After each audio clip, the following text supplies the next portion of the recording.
Hello, everybody, and welcome to the next episode of Seven Figure Entrepreneur. Today, we have a very special guest. He works closely with Tyler and I. He's actually our business coach, so it's going to be a little bit different today.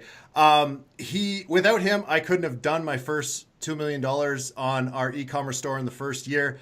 And I can't speak to Tyler's numbers, but I know that he has helped him out quite a bit with that also. So with no further ado, I'd like to introduce you, Blair Dunkley. Hey guys, thanks for having me on the show. It's great to be here. No problem. And we also have the wonderful Tyler Devon. He has graced us with his presence today. So you guys don't just get me, you get the both of us. What's up, guys? Yeah. All right. So we're just going to dig right into it. Blair has a lot to say. Even on a personal level, he just loves to chat and we love to listen. So that being said, let's move forward and just listen to what you got to say, Blair. Well, one of the things that I wanted to chat about with you guys today is, part of the way that we got you, or I got you to, seven figures. I can't take full responsibility. Please don't misinterpret. You guys bust your ass and did a lot of great work. Yeah. But both of you, in different ways, had periods of being stuck when I first met you, and you had the right kind of drive and determination and all of the rest of the behaviors to do it, but you weren't quite getting across that finish line of your first seven figures. Is that fair to say? Yeah, I would 100% agree with that. I was doing affiliate marketing, and I was doing okay at it, but I was very stuck and I didn't know what next steps to take. And Blair, he helped me do that, but he also made me realize, like, he asked me the questions to make me realize what I needed to do to move forward. He didn't just be like, "Hey, Gabe, you got to do this." It was it was a self-evaluation to push me in the right direction. You know what? You mind if I expand on that real quick? Yeah. This is one of the big reasons I wanted to have Blair on the show too. Was so many people, when it comes to making money, they think there's maybe this tactic or this website or a certain way they have to do things. When the truth of the matter is, and I'm sure Gabe can attest to this, is the online world is always evolving. It's great to having a lifestyle business, but it's something you got to stay up with because there's always new things coming out. 10 years ago, I don't even know if anyone was even advertising on Facebook, except maybe a few guys, where now it's kind of it's almost like the bread and butter. It's almost like having Google AdWords. Well, of course you advertise there, you know what I mean? So markets change, the online world changes. And I've met so many entrepreneurs who think they're a great entrepreneur because they've had one success. Well, that's great. You might have got lucky. And one thing that I've been able to do is I've been able to consistently be online for years. And that's not a matter of luck. It's a matter of approach and how we do things day to day. And the backbone where I got that skill set was from Blair. Because when I first hired him, back when I had a job with the engineering firm, there was months I would make a bunch of money. Then there was months I would make no money. And so it was almost actually, I don't want to go into your secret skill yet, but I remember when you first executed your secret skill on me, because I don't want to tell people what it is yet. You were able to quickly identify that based on my personality and everything, that my income was a roller coaster. It was up and down and up and down, monthly. It was almost a monthly thing, or every couple months. And so there's ways of stabilizing that. And it's not finding the next Facebook hack or the next, Google trick. It's about having the approach of an entrepreneur, the mental, I don't want to call it mindset, but it all starts mentally. Because if you can't get that lockdown, you may win, you may get a good win, but you're not going to have a consistent win. And that's what it's about. Can I jump in on that one? Because you did use the word mindset. And I mean, mindset is a great thing.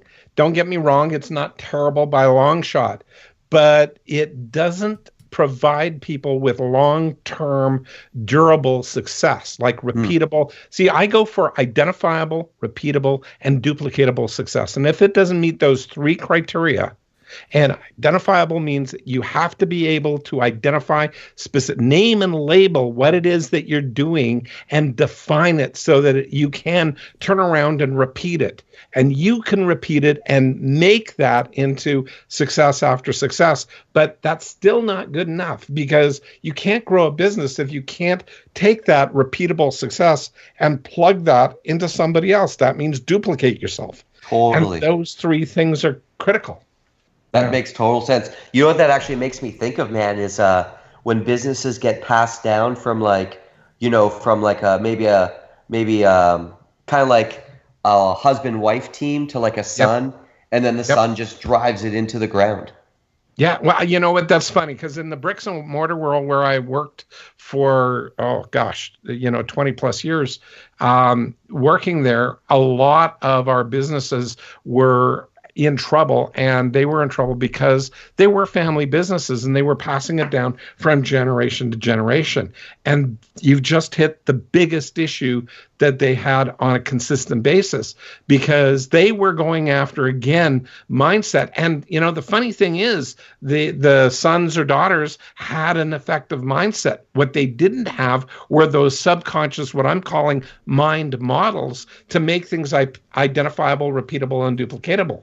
And it all comes down to mind models. And that's what I'm trying to take out to the world right now, because I'm sick and tired of people saying mindset, everything's mindset.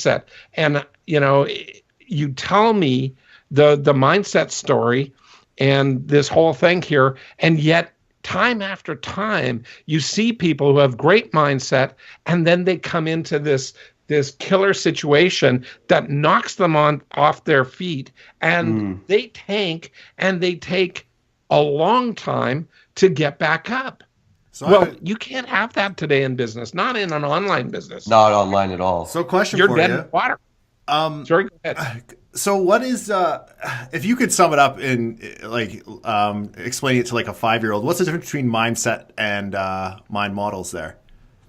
Well, mindset is a way of thinking broadly based, and it's not based on behaviors. In fact, in the book Mindset by Professor Carol Dweck, she wrote the book on mindset, and you read it, and mindset is basically about this way of just having a mindset of learning, which is nice.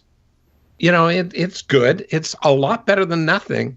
And it moves you forward to a degree, but it doesn't give you resilience. It doesn't give you the ability to be flexible. It doesn't give you the ability necessarily, like you might be if that's how you are, if those are your own traits. It doesn't teach you how to do that. It just says, you know, learn. And, you know, those people who are constantly learning are the ones who are going to win. But that's so basic. It's too basic for the current model. Mind models are identifiable behaviors that are repeatable in yourself and duplicatable in others. So mind models are simple things like naming and labeling. So you've got to name and label what works. And with both of you, that's what I spent time on as I went into your businesses and said, okay, here's the process of being able to name and label it. And you went, oh, you mean we got to write this shit down so we can understand exactly what we're doing and move forward as an entrepreneur? And I said, yeah. It's sort of like putting together a mental business plan where you actually have to sit down and know what you're doing so you can duplicate it. And that's it in a nutshell. Nice. Do you mind if I kind of like maybe explain it a bit differently and tell me if this is accurate? Go right ahead. I kind of think of a mind model is as a kind of like a model that you place on different things that are occurring that has a high probability of succeeding. For example, some sort of situation or some occurs in your business, and you can place kind of like an approach to it that generally gives you a successful outcome. Exactly. And if you start looking at what you did and how you did it and recognize that process flow, you're basically documenting a process flow of thinking, not just the business itself, but the thinking in the business. What did you think about? What did you do that got you to see this opportunity. One of the mind models that, I mean, Gabe and I were just on a call and we're talking about this. And one of the things that I pointed out, do you mind if I go into that a little bit, Yeah, Gabe? no, for sure. Okay. Let's not use names, though. Oh, a little late for that. Yeah. But one of the Mr. X used, he had a gap. And he was stating what it was with a person that he saw, and he was listening to this person. But when he retold the story back to me, he didn't get the idea that he needed to ask specific questions to test to see if the individual actually was doing what they were doing. They implied that they were doing something. They implied that they were going out there and actually getting a video done, but they didn't state that they had it done. They didn't state that it was ready to be implicitly or explicitly ready to be installed and acted upon and drive traffic with it. They just inferred that they were working on the problem and it was close to being done. Well, that's not good enough. You need to get clear information. And when people sort of slide over the truth and don't really give you a clear understanding, you can't hold people accountable. And that's sort of what happened in the call. And so that was a gap analysis. We did a gap analysis and just saw that. So that's the mind model right there, is right. Being able to effectively run a gap analysis on a situation. That is the mind model right there. Run a gap analysis. You know what's interesting? Lately, I've been reading just stuff from like Warren Buffett or like Bill Gates and even Ray Dalio. I just ordered his book, Principles. Nice. I've read that one years ago. I know it's out new, but it was out on a PDF about 10 years ago, and I got a copy, an advanced sort of first draft issue of it, and that thing is excellent. He talks about ways of thinking, though, right? Yes, he does. And so that's what I've noticed with all these guys. If you really listen to them, they're talking about like approaches and mental approaches to solving problems. That's what it's all about. It's always about problem solving. And people miss that. No, exactly. You know what? If you just have answers, and solutions to problems, those solutions are only going to last for maybe, if you're really, really lucky, 30 days in the internet, because everything changes so fast. But if you have the approach to know how to think and how to problem solve, and how, first of all, we work on coping, problem solving, and getting creative. And your creativity has to be up there, which is asking questions and being curious. So those are some of the key elements that we go into in mind models and teach people exactly how to do that. So I know because you don't gloat or do anything or boast or anything, so I'm going to do it on your behalf because I want people to know how big of a badass you are. Okay. I forget what your numbers are. I know you've told me, but I want everyone to hear this. In the last, I think it was 10 years, how much increase in revenue have you helped your small to medium-sized businesses attain? $757 million, $750 million. And you only have a handful of businesses that you work with at a time. Yeah, that's under 30 businesses. So one thing I've got, so first of all, that's amazing. Second of all, it's with such few people. It's not like he's coaching, 1,000 people at a time. In fact, when it comes to business clients, you probably haven't even had 1,000, have you? No way. Yeah, nowhere clear, because I know how much time you spend with us. It would be impossible. Yeah, exactly. Well, that's one of the things that we do is we focus on quality, not quantity, and we focus in on getting the results. And our main company that we do that in sort of like the bricks and mortar and consulting world, not the online world, in the bricks and mortar world, that's Results Now Inc. And it's getting results now. And that's what we do. Well, it's funny, when I first heard your business way back, I'm like, I thought it was very like plateauish, like Results Now, but it's no bullshit. Like $750 million over 10 years. That is very quickly. Yeah, that's averaging over $75 million a year of gross input and uptake. And by the way, that's not based on, that's top line growth. Okay, so that's that doesn't include where they're at. That's where they got to after you coached them. Yes. That's amazing. So yeah, it's awesome, man. And That's I knew so cool. wasn't going to bring it up, so I did.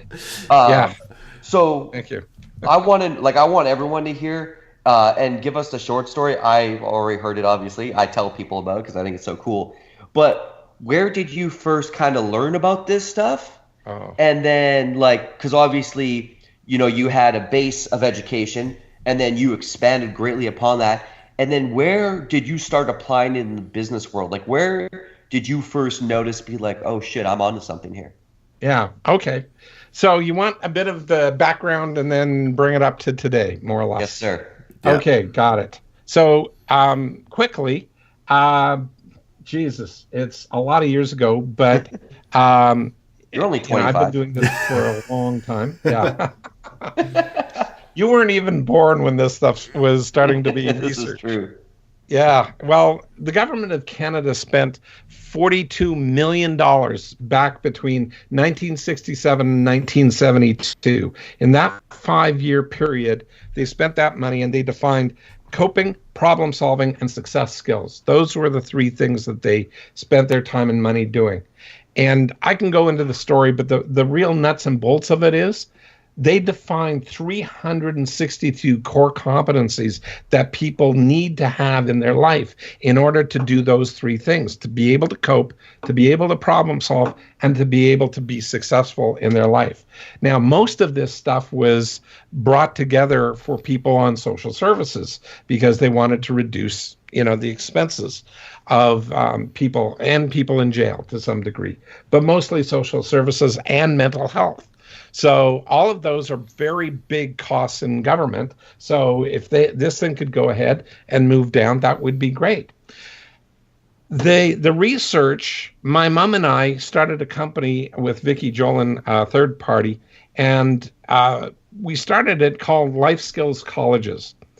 And as we grew the business, I noticed that there were certain gaps that were incomplete out of those 362 core competencies. And I was trained up as a life skills coach, and then it took 7 years of training me for me to become what is called a master coach trainer. And so I got trained up to become a master coach trainer, which means I can train trainers, not just coaches.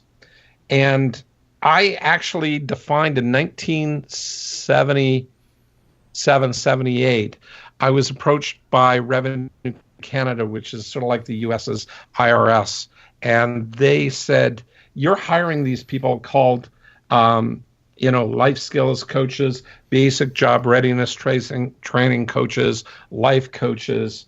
We don't have any of these categories. And so can you define what we're doing? And over a couple of conversations, I wound up finally writing a definition for them and defining the industry of non-athletic coaching. So everything up to that point, a coach was always linked to athletics somehow. So in Canada, before you defined it, there's no such thing as a life coach or like a business coach or anything like that, right?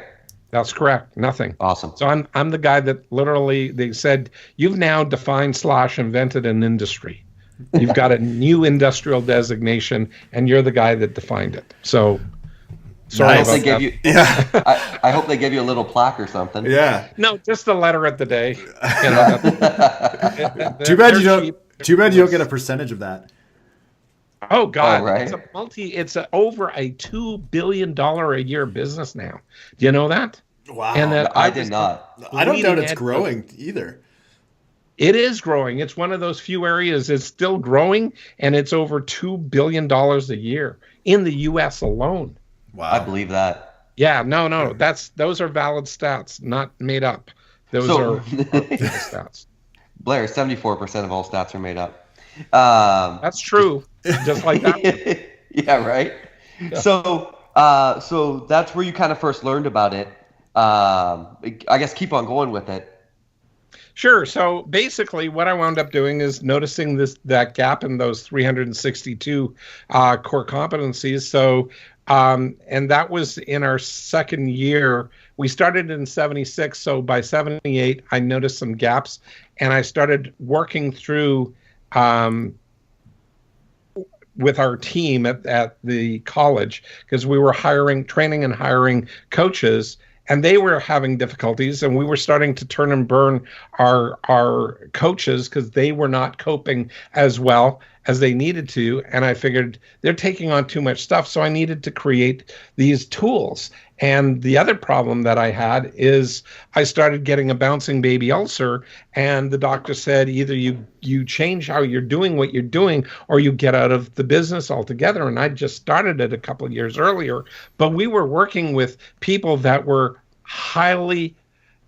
they had mental health issues. They were 80% of our clientele was potentially suicidal. And that grew up to be as high as 1,000 at our maximum. So we had 800 people a year that were potentially suicidal. And I needed to create stuff so our staff didn't burn out.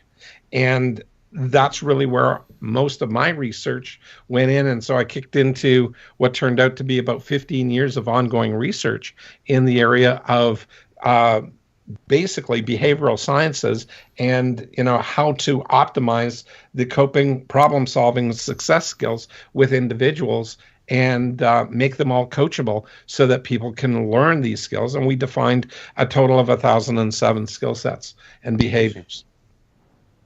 That's so cool. Yeah, so, that was fun. So you have these, go ahead. In there, I developed 3 counseling methodologies, and one of them was all 3 of them were rather weird, because with those counseling methodologies, I don't even need to know what the problem is, and I've taught over 1,000 people how to counsel people, and they don't need to know what their client's problems are. And if you don't know what the client's problem is, you can't take it home, you can't worry about it, and you can't stress yourself out. So it's a burnout prevention model for counseling, and it's called operant effectual counseling. Operant refers to R-type behaviors, the type of behaviors where you go, yep, I got it. That's called verbal following. That's one of them. And if you're nodding your head and you're sort of doing that, then that's called nonverbal following. That's another one of those 1,007, and actually part of the 362 core competencies that people needed. It was broken down to that kind of identifiable behavior that is you can observe that. They're always externally verifiable. It's not about interpreting. It's about learning what the rules are of the game and seeing people behave the skill set or not behave the skill set. And if they're behaving the skill set or behavior, they're getting an 80% chance of being effective. And if they're not doing it, they're approaching, the odds go down and down and down the more gaps they have. So that's really what happened. So what was your full transition from going from the counseling into business? What was your aha moment and be like, oh, there's a market for this, I should focus on this? Well, the big aha moment was when my best friend, Ray, was a manager at Xerox at the time. And he was in the middle of a sales slump. And I was starting to do some research around sales because we had to sell for Life Skills College, and I needed to understand it. And I didn't like the basic sales training that was out there. I didn't see that it was working, and it pushed people around, and people were smart, and they could see that it wasn't optimum. So I got asked to, he was 60% below target, and they had 3 weeks left in the quarter. And, it was like a bloodbath. He'd never had it so bad. And he said, Blair, can you come in and talk to these guys? And the only time that he could get them all together was after work on a Friday night.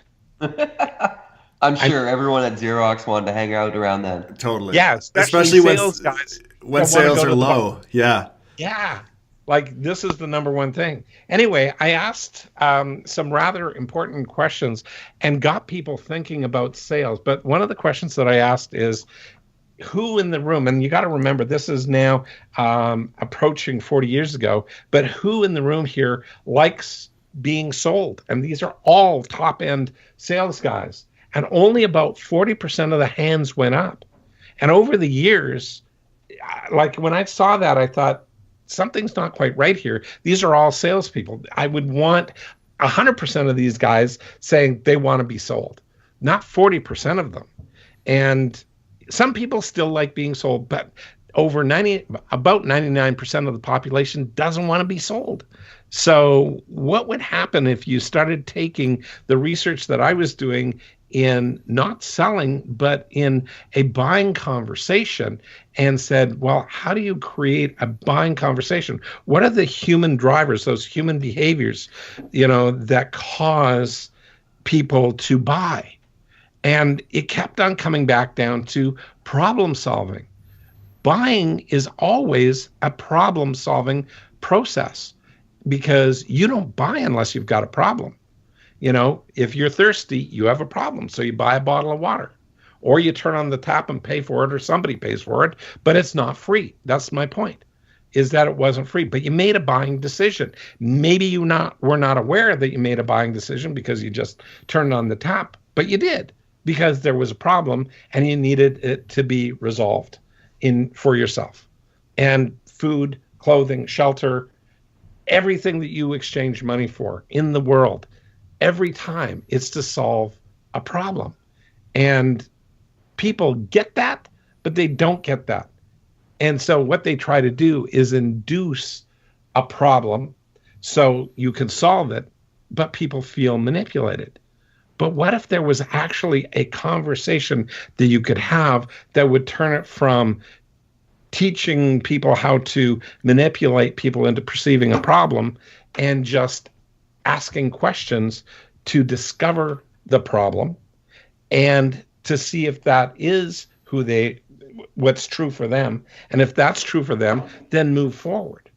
But if you think about this in terms of managing your companies, the same thing happens in your companies where you're moving ahead and you're wanting to manage individuals and people and customers and create all of this online goodwill and business opportunity. You have to do it through how you ask questions, which comes down to discovering the problems that people have and helping people resolve them. What are their gaps? What do they not know that are not consciously aware of that they're doing that are actually holding them back? Or more importantly, what are they not doing that's holding them back? And most people out there teaching skill sets and behaviors, well, they first of all they teach situational answers because it causes the customer to keep coming back. If you got really good answers and you got the problem solved right now, it's sort of like hooking people with a little bit of heroin. Like if I give you an answer right now and it works, you'll come back for the next answer and the next answer and the next answer. And at some point, you'll be willing to pay me for a really big answer. And you do. Very true. That model works. But if you actually teach people how to resolve the problems and to get people so that they connect with that thinking process, they don't actually need you long term. Which is the ultimate situation for anyone wanting to grow a business. Exactly, because I'd rather build business owners because there's so many people out here. I mean, Jesus, I've been doing this for, well over 30 years, well over 40 years, actually. And I have never run out of customers yet, and I never will. So what happened with Xerox? Well, that whole thing was rather fascinating. They did not make their quota, but their numbers got close enough so Ray did not lose his job. His manager commiserated with him that it was a very tough market and it was a bit of a turn down, but he got his people motivated through partially what I did, partially what he did. So I want to hear about. So there's two things actually I wanted to bring up. One, I want to hear about a turnaround situation where you took someone who was or a company that was actually losing money. Sure. And then also I want to hear about last time when me and you were in San Diego, after we went to those wineries and everyone else was passed out. we were talking about that one client of yours who makes like, 350 million in personal income a year, which Oh is yeah. ridiculous. Yeah. I want to hear about his team and how he sets up, because there's some very interesting stuff that you shared with me that day that like was really eye-opening for me. Specifically the qualifications of the team around him and stuff. But do you have like a turnaround story kind of that off the top of your head? I And I think also go have ahead. one request in here too, and I don't know if it ties into everything, but I remember a story, Blair, about how you sat down with this major business guy, and you were figuring out his language patterns to reconfirm your initial thought process, and if there was something that all these big businessmen had in common. Is that Oh, right. Yeah. Yeah. yeah? I feel like that's very applicable to this also, and I'm not sure how you can tie all those in, or if we have time for that, but there's just so Let's much just go good for it. stuff. I know there really is. I knew this was going to happen. Okay, guys, I'll try and speed through some of this stuff, but you know what, Gabe, I'm going to start with yours first because yours is sort of builds on everything else and makes a cleaner sweep for everything. Okay. Okay, so the first thing here is back in the day, I was back in the early uh, about 1982, I'd figured out question concepts. And I know that you guys don't know what the hell question concepts are because it's proprietary research that I did, but it was one of those things that when I put our team together, I peeled off one area that I really wanted to figure out. And I had these two guys in class, and they were both about the same age, both sort of similar in a lot of ways. And one of these kids, they weren't really kids. They were, I think one was 19, the other one was 20. And one guy, I didn't like him very much, but he seemed to be zooming ahead in class. And, the guy who you sort of love to hate, he just did things well. And this other young guy, he wound up putting out effort after effort after effort. And he was pounding his head against a brick wall and it was coming up bloody. And he wasn't moving ahead very quickly. And I got this idea very early on in the program to start using those two to track the questions that they were asking. And I came up with this hypothesis that I needed to test. And the hypothesis was simply the quality of questions asked determines your level of success. So if you ask better questions, you'll get better results. Makes sense. Simple. Yeah, but it's absolutely untrue. And there's other research now that I actually, since I did that initial piece, I found that I'm not the only person that's found that to be true. So I asked, and I crunched my numbers and I sent them off. And, sure enough, the professor, my stats professor in university, confirmed my suspicion that my results were actually zero significance. And I remember crumpling up my paper, throwing it in the garbage, like in midair. I had this aha moment, like one of many I've had. And the aha moment was, what if the question is even simpler? What if it's simply the questions that you ask determine your level of success? Well, that led me on a very long journey. And partway through that 6.5 years, I figured out a few things. And one of the things that I figured out is a model of a thing that I call question concepts. And they're made up of 4 columns in the 6 questions. And by the way, there is no such thing as a 7th question, even if there is a which out there, like which, who, what, when, where, why. And you could say, well, which one do you prefer? Well, get a good dictionary, and it's a grammatical correction for the word what. And that's apparent in many different languages. There's lots of grammatical corrections for different questions, concepts, but the concepts themselves are transferable in how the brain operates. It's not just what you're thinking about. It's not just situationally specific. It's actually, I call it basically, it's like computer language. And if you go down to the machine language, the zeros and ones in a computer, this is sort of the level that you're down to. And it gives you a whole lot of insight into how people are actually thinking, and that secret sauce stuff, the stuff that Tyler was talking about early on that he didn't want me to reveal too soon. Well, that's a thing called profiling, where if you actually get really good at listening to their question concepts and see that flow, you can make high probability indications and tell people all about themselves, which I do, and I tend to freak people out. And Tyler can tell his story about how I freaked him out. I just love watching it now. It's just more entertaining than anything. Watching the people with the aha moments, like, how did he figure that shit out? Yeah, and it usually only takes me about 10 to 30 seconds of them speaking, and I've got them figured out. Yeah. It's not tough once you understand it and you practice the skill set. So it's like anything, you get really good with lots of practice. So anyway, but the story is, when I figured this out, I had this hunch that this way of this language pattern, this way of thinking would manifest in very, very highly successful people. And my uncle Charlie, actually was a guy that, was ultra successful. He was, back in the day, he was, he worked for a company called Dome Petroleum. And back in the day, it was one of the top oil companies in the world. It's since been sold and whatnot.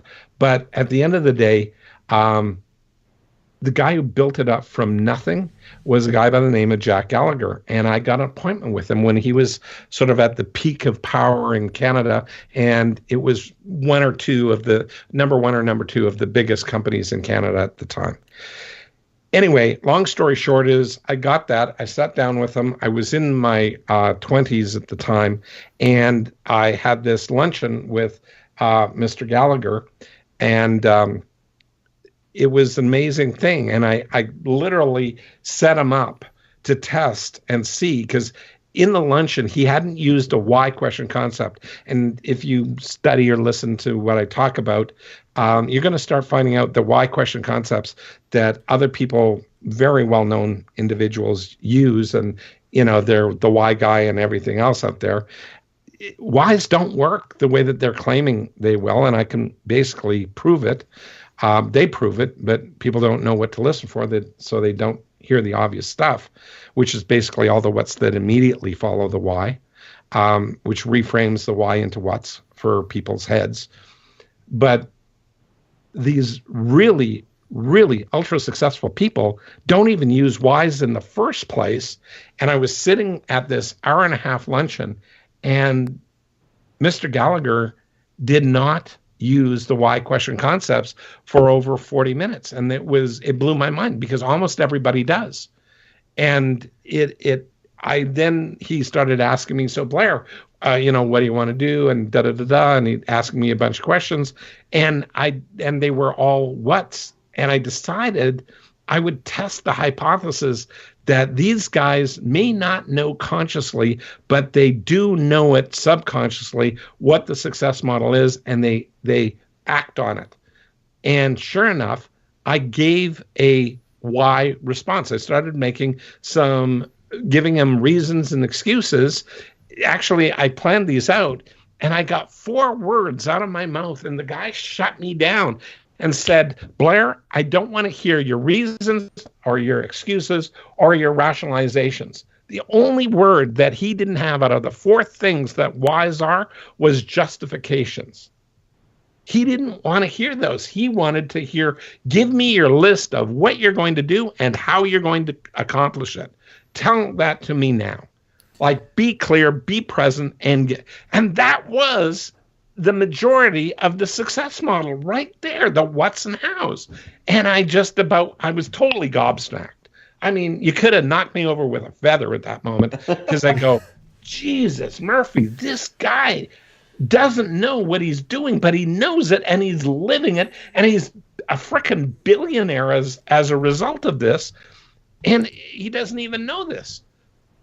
Anyway, I was too stunned and amazed and just didn't know what to say. I was, like I said, 20-year-old and just test this thing cold. And I didn't want to admit to these guys what I just did because I was scared silly, because I was thrilled that it worked, and I was scared that he was pissed and he was making me jump through all these hoops. Anyway, that's so funny. It is. Is there a simple way that you can kind of explain the whys there? Because you touched on the question concepts, and I don't expect you to go into all of that there. But I think it is important if we can kind of discuss the why and what it relates to. Well, if you listen, I mean, I'm going to. Unfortunately, I apologize to anybody here. I don't take away from these two people that I'm going to name names on their ability to do a lot of good, because they do great work. Okay, Tony Robbins, Simon Sinek, and both of those guys. I mean, Tony has adapted. I mean, Mr. Robbins has put on the why guy and wants to own that.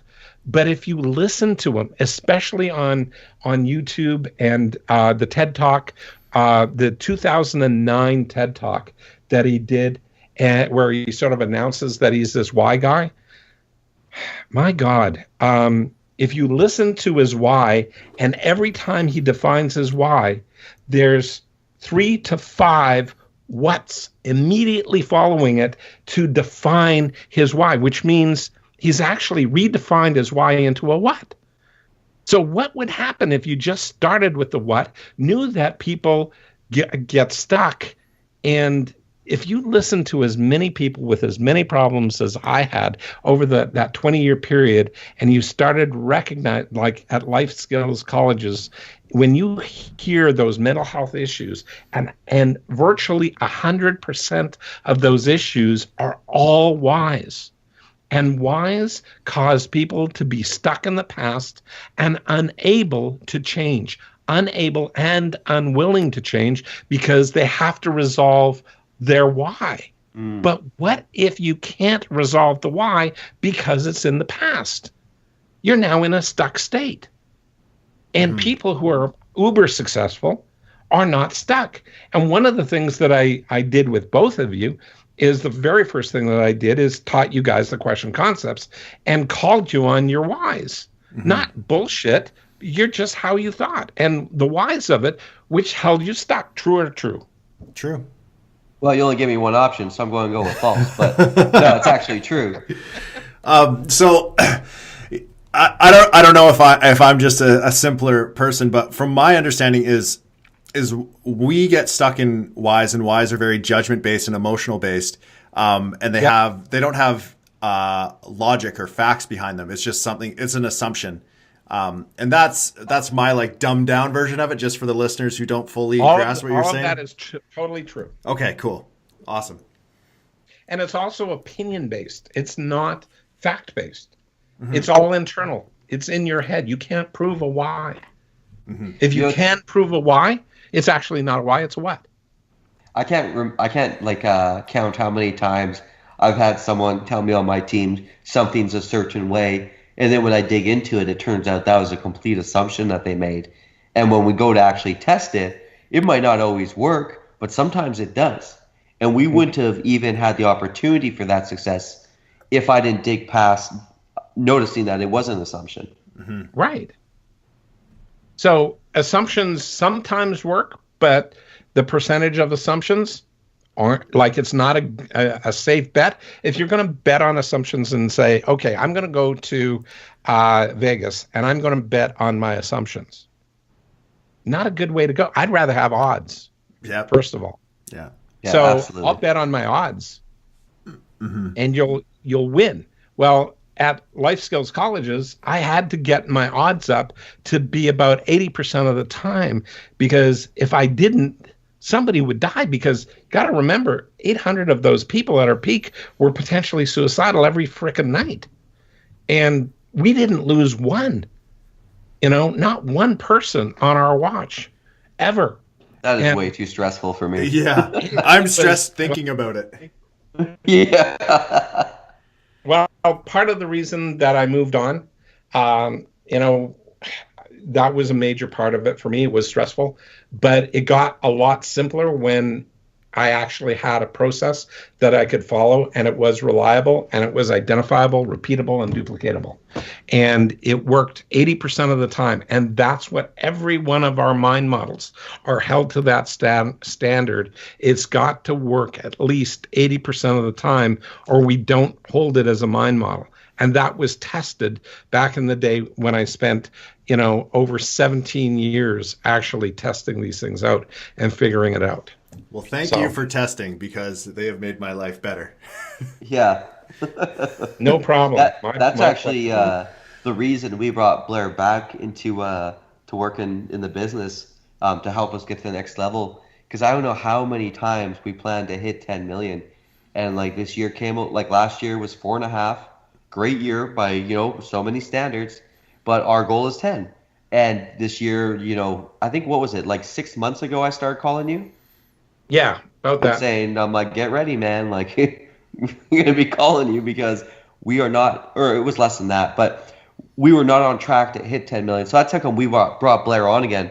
So one thing I want to pivot to now is to an example that you may have of a company that was, I like ones that are losing money, because to me, it thinks about, it's not so much maybe the industry that they're in, but how they were operating in that industry.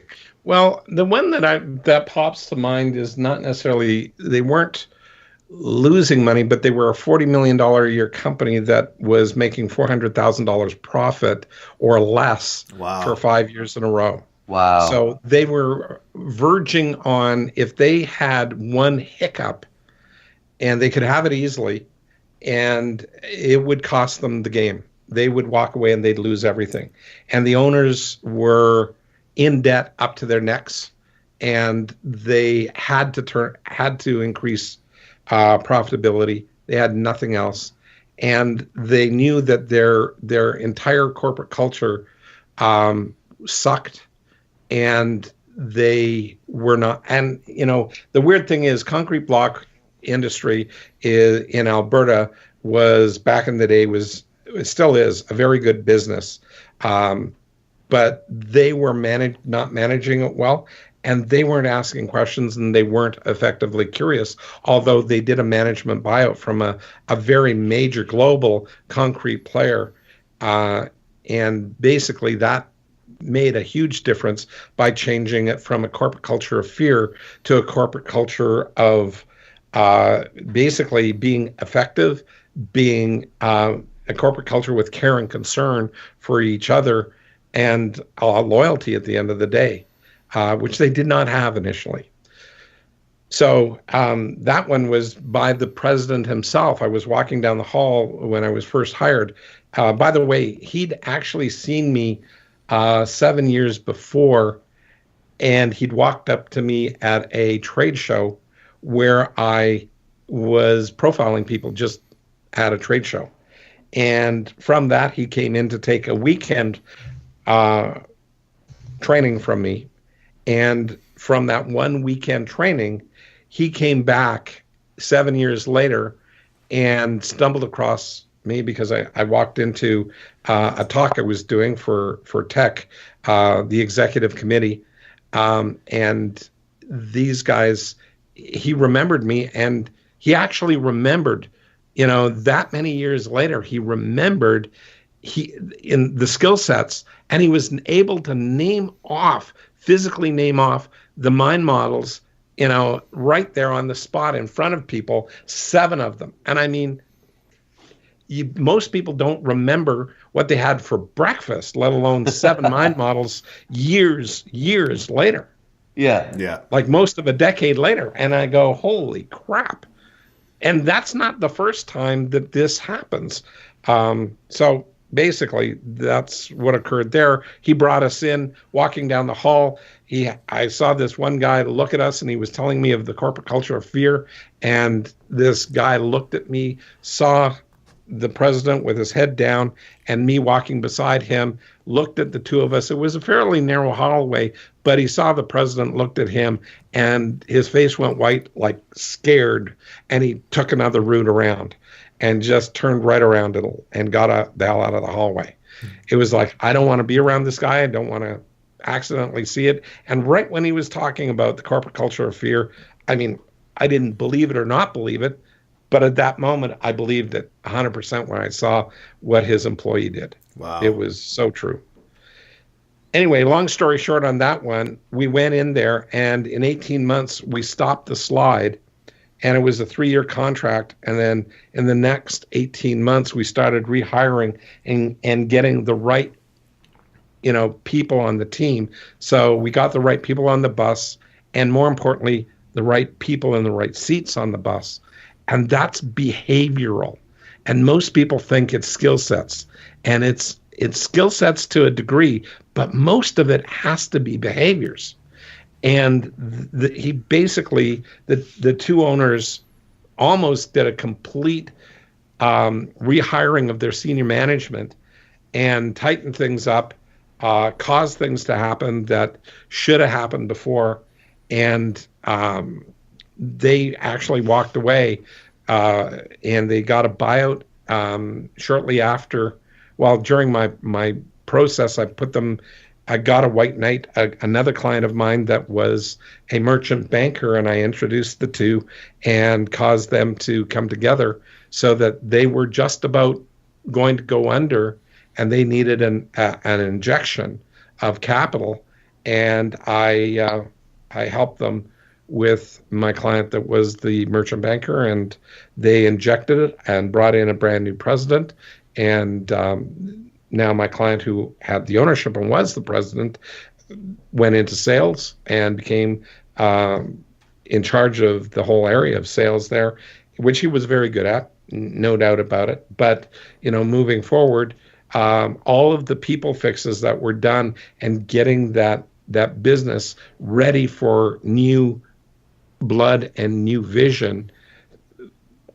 The former president tells me, that was the main thing that turned us around. And it caused us to go, because he went from basically making next to no profit. And when that turnaround hit, they got into a deal with a major supplier that or retailer that sold their block, and not in a very healthy way. So they had to perform gymnastics, and these gymnastics, if they didn't find a person coming in, they would have lost their company. Mm-hmm. And the White Knight, and basically they got huge millions of dollars of capital injection and turned that whole thing around. And then within 3 years they sold it, and they sold it for a nice profit. And the two owners that I was working with at the time, the president and the CFO at the time, they walked away multimillionaires as a result of it. That's awesome. Yeah. That's so cool. Yeah. I'm still hung up on the 400,000 off 4 million. Those are slim margins. Man. Off 40 million. 40 million, sorry. 1% profit margins. Wow. Yeah. That would scare me. Yeah, they were scaring them, and they did that for actually, their worst year was slightly under 200,000, like 190 something, and their best year was 450,000, not even $500,000 in 5 years. Wow! And they both end up cashing out for multi-millions. Yep, over $2 million each, like more than enough to retire on comfortably. Yeah, that's amazing. Yep, it was. That's awesome. And the last story that you asked me to do, if we've got time. Yeah, that's the one I wanted to go to next. Was are you allowed to say names? Yeah, I think I can on this one. Let's talk about them. We'll find out after. Yeah, right. Really. No, I mean, it's not anything that's not common knowledge now, but back in the day, there was, and besides, it's a public company, it's not private. Yeah. So ARC Financial is a Calgary-based investment firm that invests in oil and gas properties, and the company is sold, and so it's gone. It doesn't exist anymore. It was Vista Midstream, And Vista was put together by one of the young gentlemen that came up with this idea and pitched it to ARC Financial. And the idea was to consolidate midstream companies. Midstream companies are basically when oil flows from an oil well and it's got too much sulfur or too much water or something in it, it needs to be cleaned. But they clean it in stream, so the flow never actually stops. Believe it or not, so it's how come it's called midstream. Mm-hmm. So it's the midstream, so it's cleaned in flow, and they pull out the things that they don't want to increase the quality of the goods going to their consumers and to the people that are buying them, so they can resell them and do what they do in the oil and gas business. So they put everything together, but they put this president in. When I got my interview, I was told this company is sort of blowing up, and I guess I got to go back a little bit. How I got to know Mac Van Willigen, who was at the time, he was, I believe he was chairman of the Vista Midstream. And another client of mine who owned a fairly major architectural firm introduced me to Mac, and he said, I've got this guy here. I think you should take a meeting with him. And so he set up 20 minutes. And, that was a lot of time for this guy. And because I later found out this is the guy that makes basically $1 million a day personal income, not corporate. This is what he pays taxes on. That's impressive. That is amazing. Unbelievable. I mean, he did not tell me this. That was from a lawyer that told me this. And he said, I know this only because he is a publicly traded corporation and he has to disclose his income. And I go, okay, I get it. Bottom line here is, I'm sorry, I'm still a little staggered by that size of personal income. Yeah. That still is a lot. But anyway, my point here is I go in and I start talking to him, and Mac reminded me of Jack Gallagher.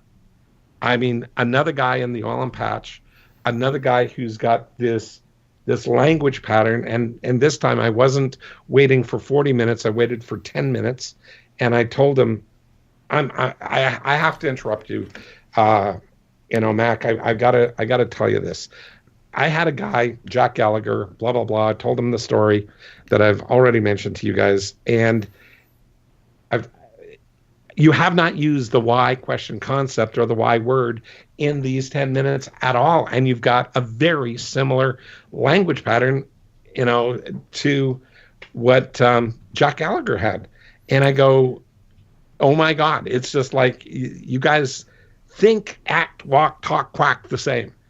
And by the way, I've checked this out with lots of other areas, with priests, with people that are in the top of their field in so many areas. They have the same language pattern. Mm-hmm. Anyway, I started profiling, and I said, how do you know this? And I said, well, I'm a profiler, and I can basically fill you in on what's going on here. And he said, okay, so tell me about myself. So I did, and then I also mentioned, he briefly chatted about his board, and and the really weird thing here is when people change how they talk, they modify slightly their language pattern, so you can start picking up nuances. If you're really, really good, you can pick up nuances of how they perceive the people around them at a subconscious level. So I can sort of profile somebody who I've never met through a person's language pattern when they talk about them, more or less. And the less they realize that I'm doing it, the more accurate it is. The more that they realize I'm doing it, obviously they're conscious of it, and the less accurate it becomes, because they're filtering their language, not really just letting it go. So I started telling him about his board members, and not all of them. I didn't know their names, but I said there's one or two people, and I said more likely two, that you're having challenges with, not necessarily from an honesty or anything else, but you're trying to sort something out with them, and it's not particularly clear for you. And at that point, he stopped me and said, "Who did you hire to do this research? Have you hired a private investigation firm?" I go, "I don't have the resources to do that. I really don't." And I go, "No, this is just skill, and I'll show you how I do it." So I told him about the question concepts briefly. And at that point, his secretary walked in and said, "Your next appointment's coming up shortly." And he's said to, I believe her name was Shirley, his executive assistant, to clear the rest of his afternoon. He turned to me and said, "Do you mind if if you can stay and chat?" And I said, "No problem." I mean, holy crap. I obviously impressed the guy, and I'm going to stick around and see what happens. Eventually, the good news is I did get a couple of contracts from that, so which paid very, very well, by the way. So anyway, the long and the short of it was I filled him in. I shared that information with him, and he was duly impressed. And it really did add clarity to his situation. Now, I didn't meet these people at the time, but I did find out that he'd paid a company about $300,000 to do, or more, to do a 360 review of all of his board members to determine who was going to get moved up and whatnot. And the 360 review showed up nothing that they didn't already know. I and my partner, my wife, Melissa, got hired. Our first contract was to go out and interview all of these people. And we did that in less than 20 minutes each. Basically, it would have taken 5 minutes, but we didn't want to freak them out. People need to tell their story, and they need to be heard. Otherwise, they get irritated or they think something really weird is happening. But we profiled them in 20 minutes or less, and we wrote up our report and presented it that afternoon. And we presented something on two different people, two chunks of information that neither himself nor his CEO or president at the time, Phil, was aware of. And both of them said none of this came out in our 360, but once brought to the conscious level, they go, "You're absolutely right. We see that in both of these people, but it never came up." And it wasn't something that we were considering. But it was a key indicator in who they made as their next president to replace Phil as president and move him up to co-chair with Mac Van Willigen. So anyway, we had that success. And later on, we got brought into Vista Midstream. And that one was interesting. The president here was known for his temper, but he was a brute of a guy. Not brutal, but big guy. Like he had fingers like basically, like broomsticks, that size of fingers. And they said there were, I don't know, about 9 of them around the table. And they said, "We leave flesh on the floor in our board meetings." And they pointed to a crushed piece of wall in the shape of a human being. And that's where our VP of such and such was pushed into the wall by the president. The president guy was, I don't know, 6'4", 280, big guy, strong, oil patch, worked up out of the oil field, built like a truck, more like a tank actually. And those big hands, and not delicate. And the guy just was intimidating as all hell. But I'd also worked out at Edmonton Maximum Security with people that are all lifers out there, people that are in for 25 years max or plus. And every one of those individuals has killed somebody. So that's, 18 murderers that I'm in a room with. And so they've tried to get me to get worried and scared and whatnot during the alarm went off. They had a short lockdown.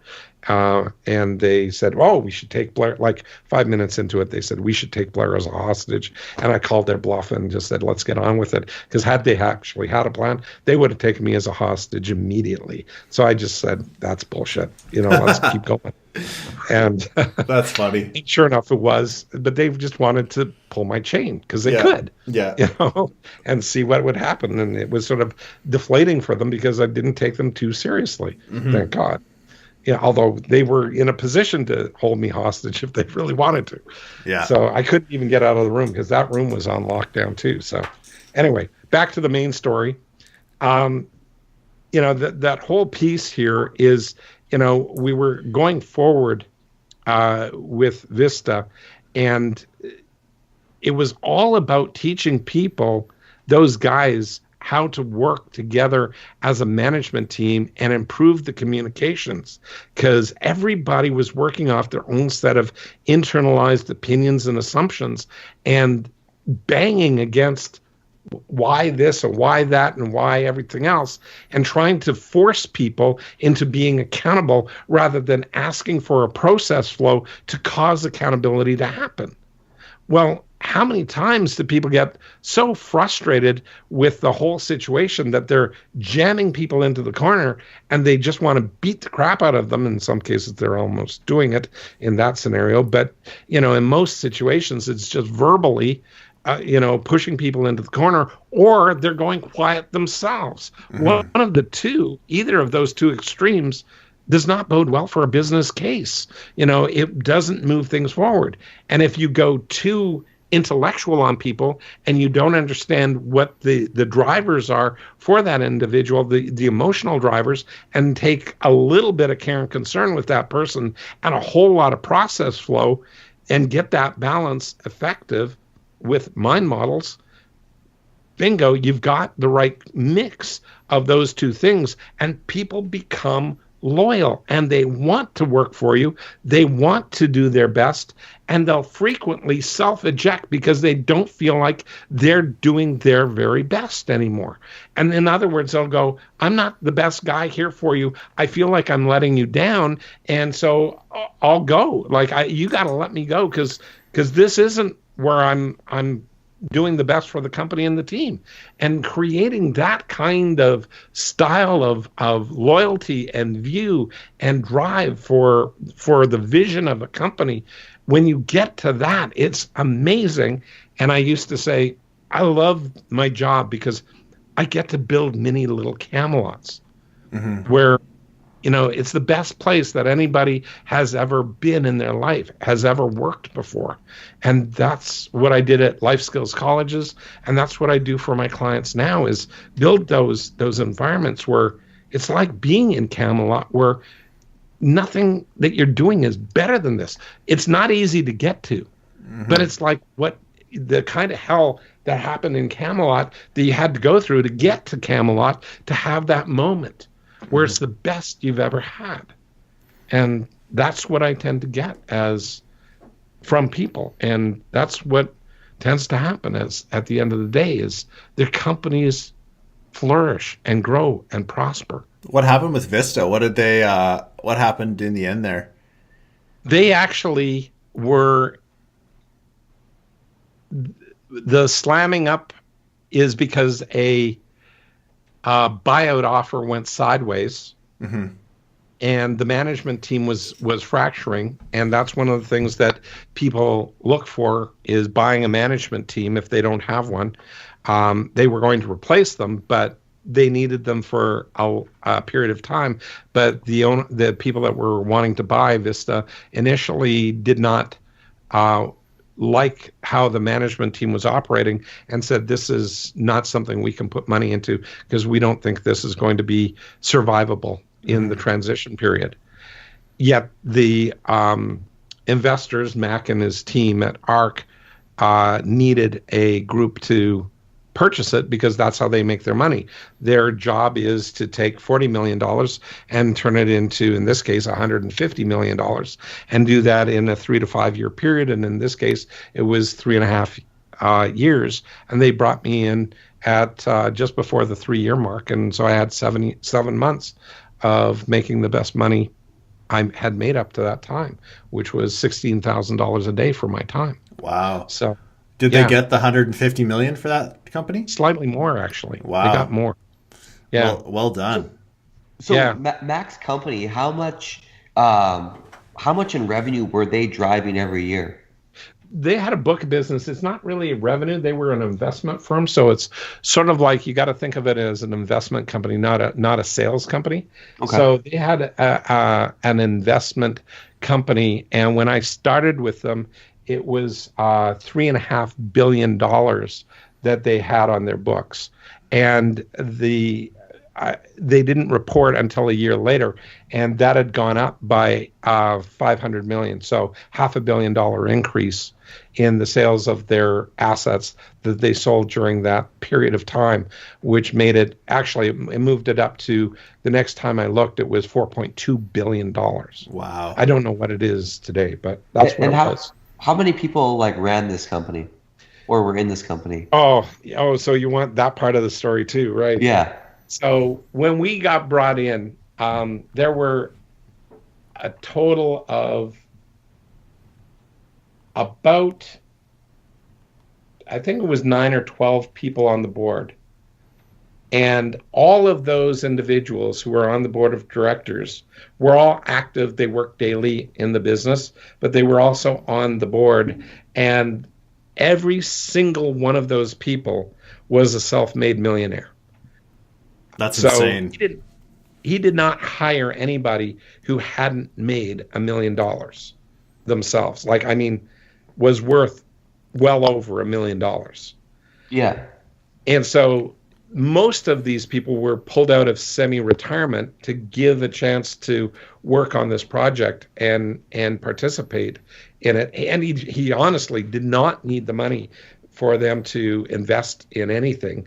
They just got paid extremely well for what they were doing in their knowledge base and knowing how to evaluate opportunities, bring them to the table, or whatever their specialty was in the board. And Mac had figured out the game plan of what that was and how that worked. So that was huge, friggin' huge. And, that whole company only had, including the secretaries, only had 35 people. Wow. And they managed and grew that. And it was a $4.2 billion company with 35 people. Yeah. That's freaking awesome. Yeah. That blew my mind when you told me, because I thought about if I were to go out there and when I think about when we bring people onto the team or whatever it is we're doing, to go and hire 9 to 13 people who are already self-made, do not need the money, and convince them to come work on something, you got to be working on something big. Mm-hmm. But before you told me that never even crossed my mind as a possibility. Yeah. It's pretty huge. And that's where I really started learning about the whole concept of going big and the scale of thought that it takes. Now, you also have to bring into it, for me personally, it's about lifestyle, because I could have taken Life Skills College bigger. That was something that I could have done, but it was that model in that market was particularly stressful. Yeah. So not something that I wanted. Mm-hmm. And I left it right at the time where I decided, my wife and I wanted to have kids, and I took that year off and didn't go back to Life Skills Colleges.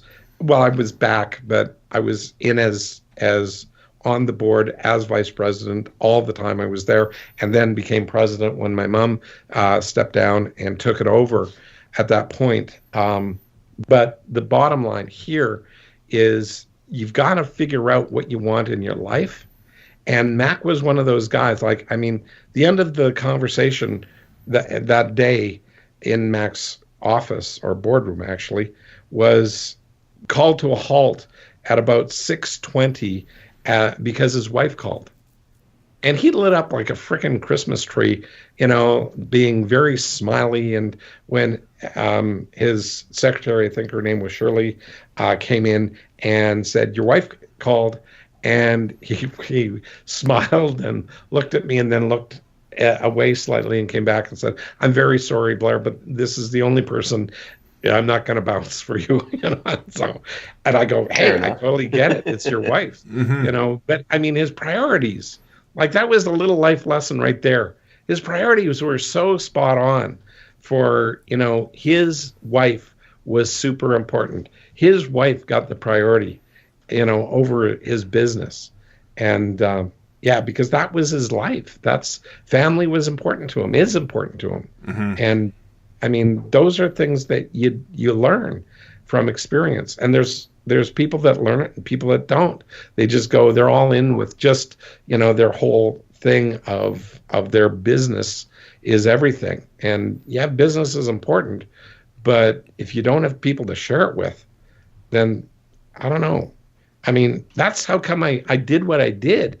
When I left Life Skills, I went out there and I was making, not a lot of money. I was working my ass off. I was doing the 9 to 5. I did get a month off a year, but I was taking home like net out of, everything after paying taxes and whatnot, $42,000 a year. And back then, that was a lot of money. Like I was making what a normal PhD psychologist or whatever would be making, and doing well for myself.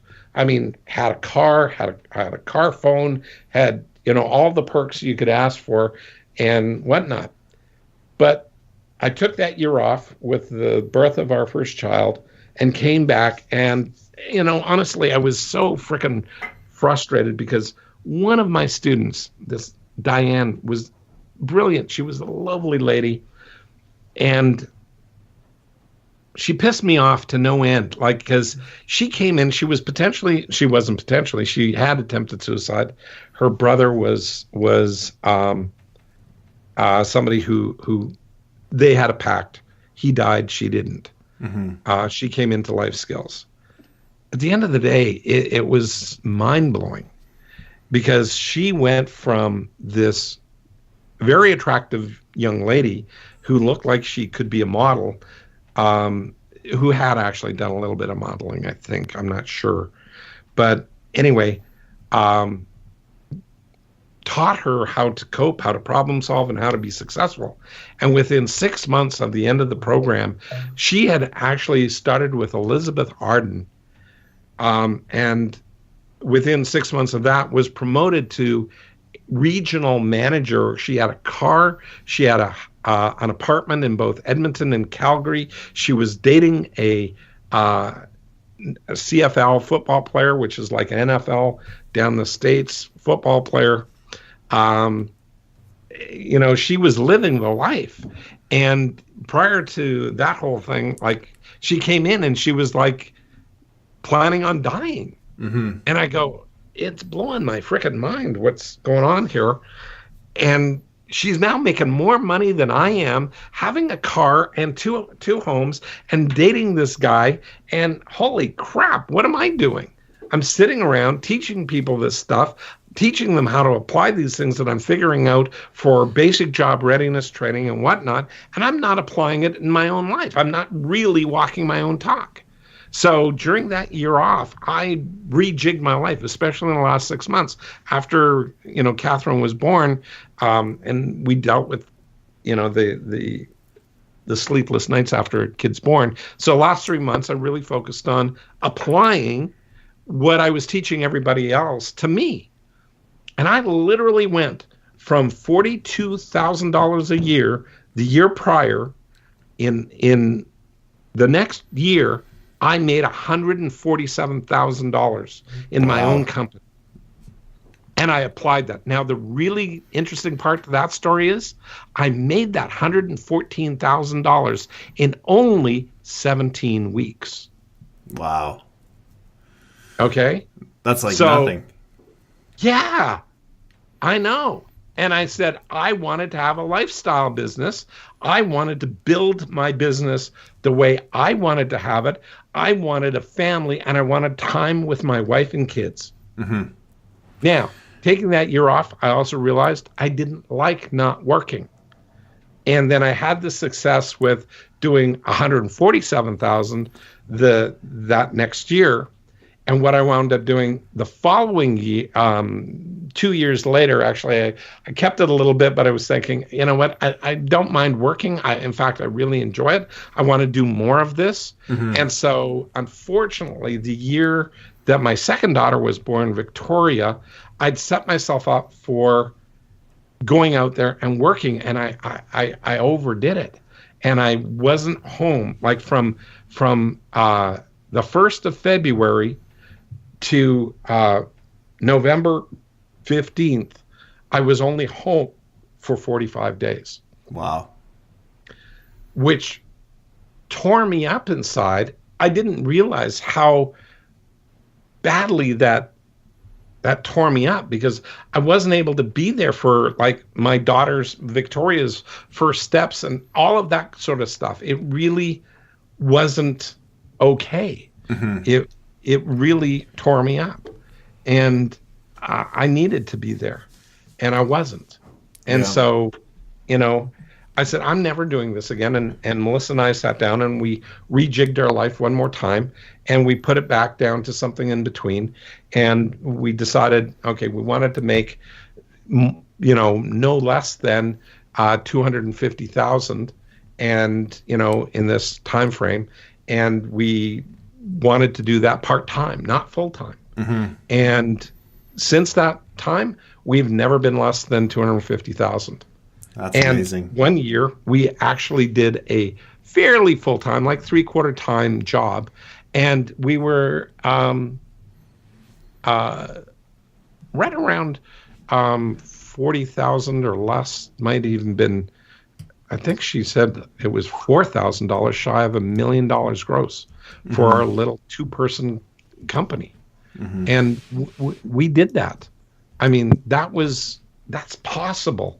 And that was done in the bricks and mortar world. And then all of a sudden the online world started kicking in, and all of this lifestyle business. And I thought, Jesus, this is great.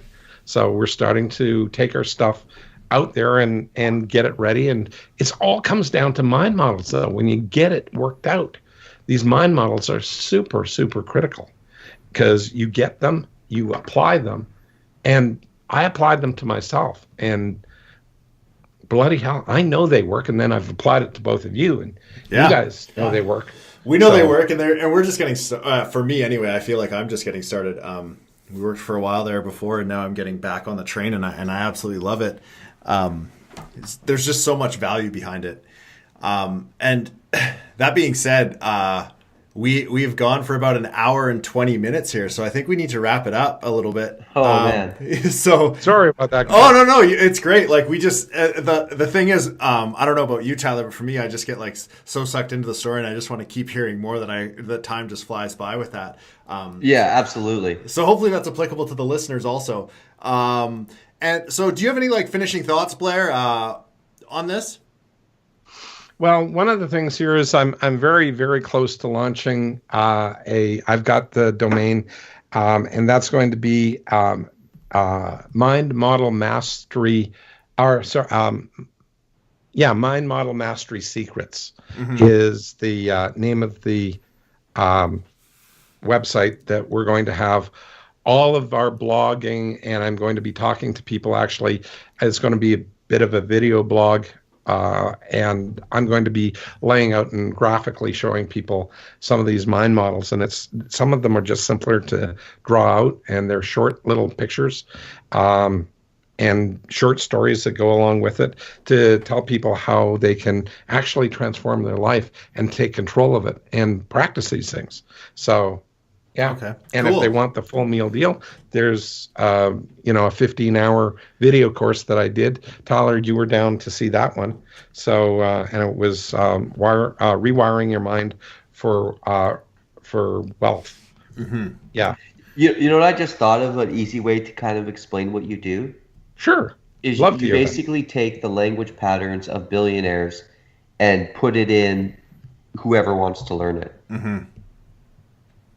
That's true. Absolutely true. That's like the simplest way I think I've ever been able to explain you. Yeah, and that is true, because it really was. I mean, I used to say I discovered the language pattern of success, and I've tested it on billionaires, and it holds true. And that's what I want to teach people. Awesome. Well, it works. I can attest that it works. So I'm no billionaire yet, but we're moving towards it. You're just half a billionaire, Gabe. Half a billionaire, yeah. You know what? The point here is it's not. There's two facets to that billionaire thing. You have to be in a market that actually can generate that kind of revenue. Mm-hmm. Okay, you can't just do it out of a grocery store. Okay, unless you build a nationwide grocery store chain. That's possible, but one little store can't do it. So you can't make it out of something that doesn't have the capacity. But you can have the lifestyle business of a millionaire out of that little store. You know, that's possible. You can do it off the internet with your own products and building your online store, your e-commerce store. You can do it. You can build it off websites. You can do it as as in the email business, as a affiliate marketer. You can do it. And I get people's heads wrapped around it. And so many people fail because they don't have the mind models to do it. And they actually start with decent mindset, but that doesn't hold them long term. And that's where things fall down. And so that's where you come in. I feel like that alone right there is a good enough closing point for this, because that basically summed it up, and that was awesome. That was perfect. That was a perfect explanation. Good. Great. All right, guys. Well, that is all the time we have here. It was a good hour and 28 minutes, so I hope you guys enjoyed that. Check us out on iTunes. Give us a review. That's really helpful for us to get the rankings up there and get us farther up on the list. Also, follow us on Instagram, and we'll include some information about Blair in his post that we make on our site. And his site may not be up yet, but eventually it will be. Do we have any idea, Blair, of when you want to get that launched? Well, I'm hoping within the next 60 to 90 days. Okay, perfect. So check that out, guys. We'll put that domain in there, even if it's dead, but it will be alive soon enough, and you can get all of Blair's great info. Tyler, you got anything to wrap it up with? No, other than just keep feeding us questions, guys. Let us know what you want to know about. That way we can bring on experts more targeted towards what you want to know specifically. We really know a shit ton of people. In fact, we were just speaking at an event, and so we met more cool people that we know are doing badass things. We actually met one guy, his Shopify store is doing, we've known him for a while, but he gave us his latest numbers this month. Correction, in October, he did $2 million in sales. He showed me one email he sent that generated $100,000. It's like freaking amazing. But yeah, let us know what you're interested in so we can get more tailored, guests on the show. And also, if you get the opportunity, Blair, you have videos on YouTube, right? Yeah, I do. Check this guy out. He's a serious badass. There's so many things, and I don't say this lightly, that I would not be if it wasn't for Blair. I don't think I would be married. I definitely would still be at my job. And it all starts with having that inner game. And it may sound like kind of goofy or like maybe cliche or any other term you want to lay on it, but it's the guys with the strong mental mindset are the ones I've seen go the furthest more consistently. I've seen lots of people start something up and crash and burn and never go back. Like even in the world of affiliate marketing, guys that used to, do it on their own and be the guys run the show are not those guys anymore. But it's the guys who've been consistent. Those are the people. And it's because they think a different way. So check out his stuff. It really is badass. Other than that, I think we can wrap it up. Thanks for the time today, Blair. Gabe, as always, man. Yeah. And everyone have a good day. All right. Talk to you soon, guys.